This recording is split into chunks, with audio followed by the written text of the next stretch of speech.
One single comment about Charlie Kirk's death is costing people their jobs, businesses, and even their entire careers.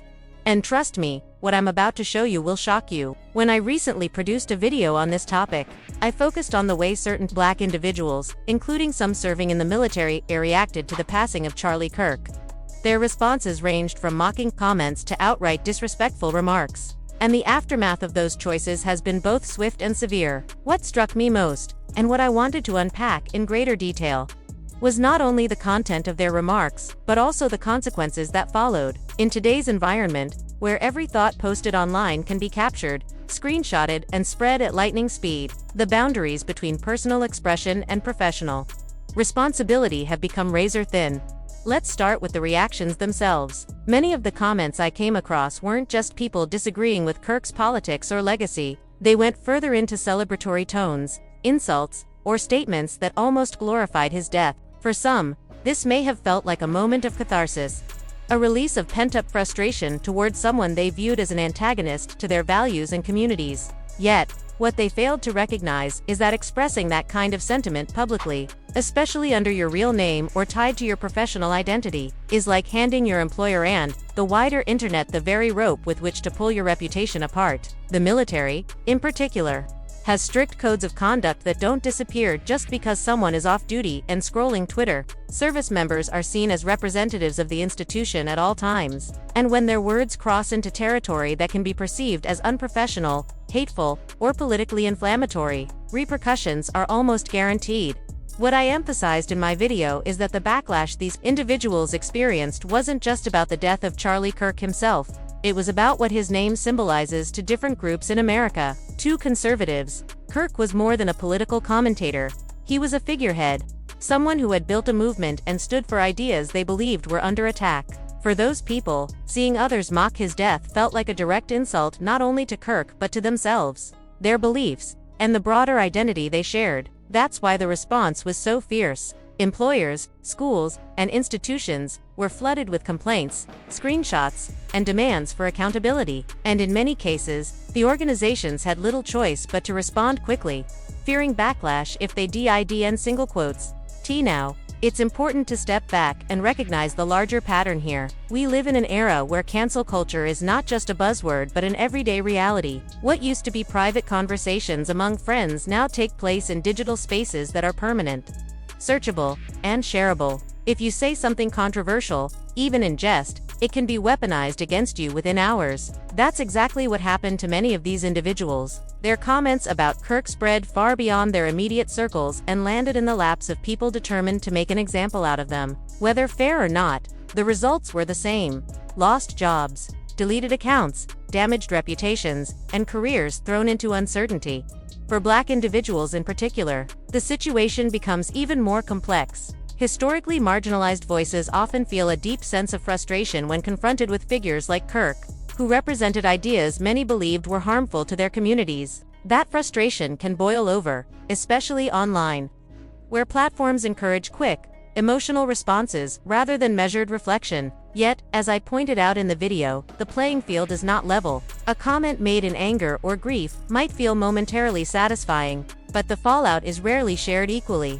In conservative-leaning states, institutions are even quicker to crack down, and the individuals paying the price are often those without the safety nets of wealth, privilege, or political influence to cushion the blow.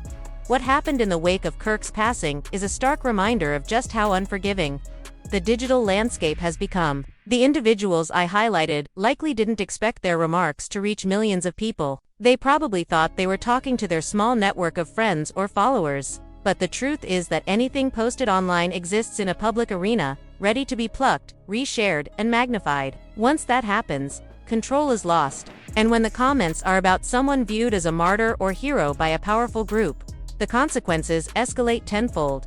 The other layer to consider here is how institutions react. The military, universities, school districts, and private employers are all under immense pressure to project values of civility, professionalism, and inclusion. When someone associated with them makes remarks that appear to undermine those values, the institution's brand comes under threat. In a hyper-partisan America, where even the perception of disrespect can ignite a firestorm, these organizations often choose self-preservation over loyalty to individual employees. Firing someone or forcing them to resign becomes the simplest way to signal accountability and protect the institution's reputation. For the individuals involved, this can feel like betrayal, but from the perspective of the organization, it is risk management.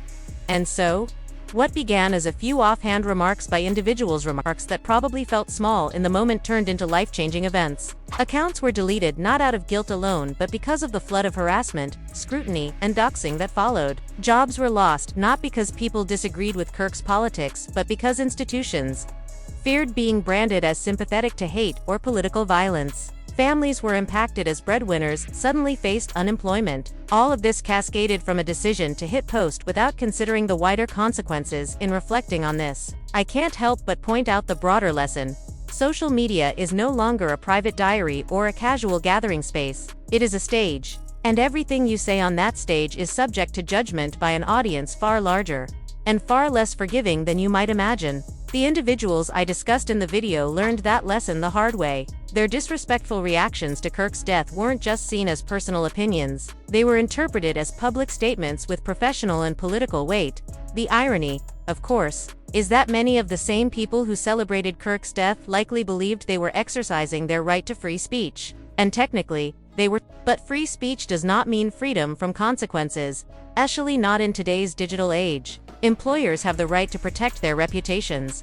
Communities have the right to demand accountability. And political groups have the power to mobilize against those they feel have crossed a line. That's the reality we're living in. Ultimately, my video wasn't just about calling out individuals for their behavior. It was about highlighting the new rules of engagement in our society. Whether you agree or disagree with Charlie Kirk's legacy, mocking someone's death publicly is a gamble that rarely pays off. The internet never forgets, and the forces aligned against you may be far stronger than you realize. The people I discussed learned that in the most painful way possible, and while their experiences may serve as a warning to others, the truth is that many will continue to underestimate the power of a single post until it's too late. Little update on the captain who left this post right here. He's been fired. He's been relieved of his duties. I don't know what his duties were. He's under investigation. And I don't take any pleasure in saying that, number one. And number two, you guys stop DMing him. His account's gone. He went from public to private to deleted. You can't even find the account. Stop calling his command. Stop attacking this guy. One individual didn't just lose his job, he ended up wiping out his entire online presence. And it's not only black people facing consequences. White voices are also under scrutiny. What's unfolding here is a form of racial parody, but not in the uplifting sense. It's a demonstration of how power is being exercised right now. Many white conservatives aren't simply looking to penalize black individuals who spoke disrespectfully about Charlie Kirk. They're aiming to set an example. For them, mocking or dismissing Kirk is treated almost like committing sacrilege, comparable to questioning a revered figure of faith. In this climate, whether you're black or white, ridiculing his death can cost you your livelihood. You may doubt that, but the outcomes show otherwise. New, fucked around and found out grand champion, and for the first time ever, it's an affluent white liberal woman from right here in Mississippi. As the headline reads, University of Mississippi, that's Ole Miss for those that don't know, employee fired over an insensitive comment in the wake of the death of Charlie Kirk. Now, the headline didn't initially include a photo or Lauren Stokes' name. It just had a picture of Charlie Kirk with that headline, and it never said her name anywhere in the story. Now, you know damn well if that had been a right-wing state employee speaking negatively about a liberal who had been assassinated, their image, their family's image, their address, their employment history, their blood type, and everything else about it, including their children's first, last names, and social security numbers, would have been posted all over the damn internet. But wait, there's more. So we're going to return that favor preemptively and make sure we show you her face. And here's the Instagram account right here where she posted this hateful nonsense at, which, by the way, they didn't put that in the article either, but Clay Edwards here to fill in the blanks for you and do some real journalism. The woman being referenced is Lauren Stokes, who served as executive assistant to the vice chancellor at the University of Mississippi. She openly expressed her disdain for Charlie Kirk, describing him as part of a long legacy of white supremacists who, in her view, have harmed communities of color. She made it clear that she had no sympathy or prayers to offer in light of his death. The university quickly responded, condemning her remarks as offensive and inconsistent with its values of fairness and respect. Soon after, she was dismissed from her position, and her case isn't isolated. Across social media, Kirk's supporters are now creating compilations that expose individuals making negative remarks about him, holding them accountable in very public ways. For instance, Melissa Cook, connected to the CCSD Panthers School District, posted a harsh statement calling Kirk's absence a blessing. While her employer acknowledged the controversy, no formal action has yet been taken. Another example is Stacey, a special education teacher in Knoxville, Iowa. Her social media posts bluntly bid Kirk farewell with insults, sparking attention to her role in education. Likewise, Zachary Stewart, assistant director of admissions at Hampshire College, voiced that he would never mourn Kirk's death, arguing only his children deserved sympathy. The college distanced itself from his words, affirming they didn't represent its values. The list continues. An employee in Greenville County, South Carolina, celebrated Kirk's death as a moment when America became greater, though his district has yet to issue a statement. Meanwhile, Gerald Burgett, a writer for the Phoenix Suns publication, justified his refusal to show sympathy, arguing that standing firm against hate was more important than appearing polite. His remarks, however, cost him his position. As the trend spreads, employers in conservative states like Mississippi and North Carolina are especially quick to respond, emphasizing how closely political power influences workplace accountability. The message is clear. In this climate, any public comments disrespecting Kirk can and often do result in career consequences. This backlash has even touched creative industries. Gretchen Felker Martin, a writer for DC Comics who worked on the mature audience reboot of Red Hood, made inflammatory posts mocking Kirk's death. In response, DC swiftly canceled her upcoming issue, cutting ties over her remarks. The common thread across these cases is simple. People are being tracked down by their words online, and for many, those words are leading to immediate and severe repercussions. The examples continue to pile up. One person compared Kirk's death to how people might have reacted if Hitler had died in today's era, mocking those who still insisted on extending basic human sympathy. Their partying words, "Rest in urine." That single comment was enough to trigger a rapid chain of responses. Almost immediately, online watchdogs identified the individual as Beth Ayers, a data analyst allegedly connected to Tesla and later linked to another employer through her LinkedIn. Posts tagging Elon Musk and Tesla spread quickly, urging accountability. Within hours, Musk himself clarified that the person was not employed at Tesla, sending a clear message. If they had been, they would no longer be. The speed of this response illustrates how aggressively the political right is mobilizing online. Figures like Musk and Trump are directly engaging in the digital battleground, making sure dissenters face immediate consequences. This climate has also ensnared business owners. Aaron Sharp, the operator of Luscious Q Barbecue in Cincinnati, left a comment celebrating Kirk's death. Soon after, his name, face, and business page were plastered across social media, exposing him to waves of public backlash. Similarly, realtor Amanda Macy, affiliated with Fox Homes and Samson Properties, shared a remark implying that fewer Trump supporters made the world a better place. Within days, her employers terminated her affiliation, citing violations of professionalism, respect, and company standards. Statements from leadership emphasized that aligning with political violence or even appearing to was grounds for dismissal. What these stories reveal is sobering. The reaction to Kirk's death isn't just about individual opinions, it's about the growing speed and power of public accountability. Even companies traditionally associated with liberal leanings, such as Google or Facebook, are making decisions based on financial risk and public image rather than political sympathy. If an employee's words create backlash, that employee becomes expendable. The lesson here is undeniable.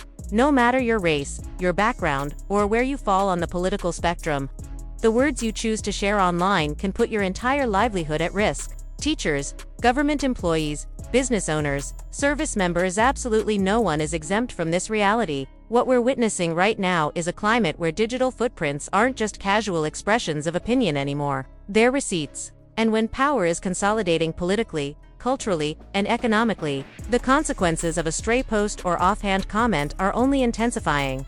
Think about it. You work hard every single day to build a career. provide stability for your family, and maybe even create a legacy. But all it takes is a single lapse in judgment online, a sarcastic tweet, a mocking reply, a celebratory remark about someone's passing, and that foundation can crumble overnight. Employers today don't just evaluate resumes and performance, they monitor the values, image, and online behavior of the people who represent their brand. And when something you say threatens to reflect poorly on them, you instantly become expendable. The internet is relentless, and companies, whether conservative or liberal-leaning, care first and foremost about survival and money. If your words jeopardize their bottom line or reputation, you're gone.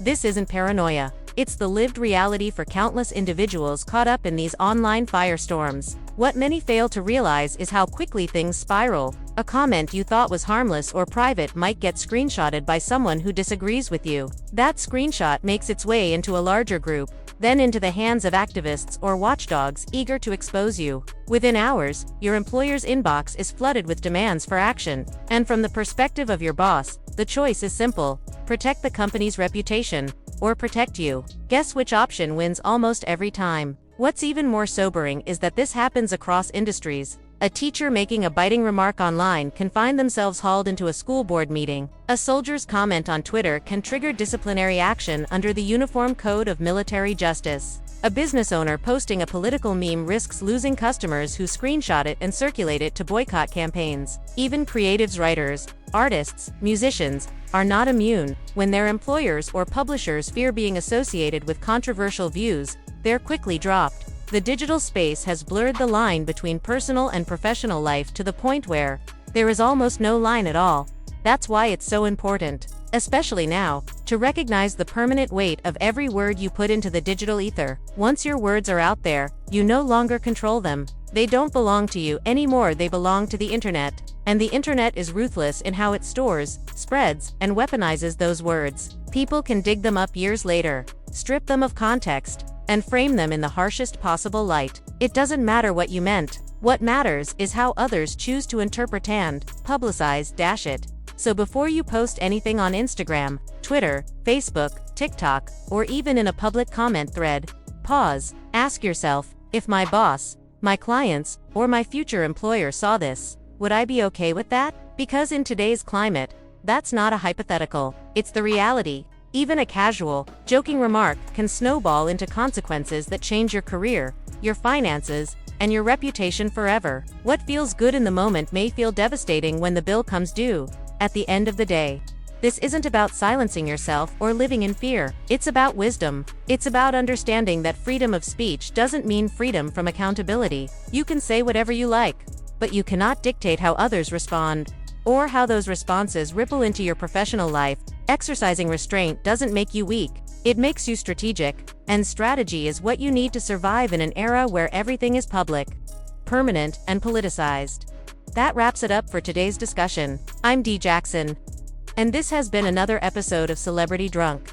If you've gotten value out of this breakdown, make sure you hit that bell so you don't miss the next one. Until then, think carefully about the words you leave behind online. Protect your livelihood, and as always, take care.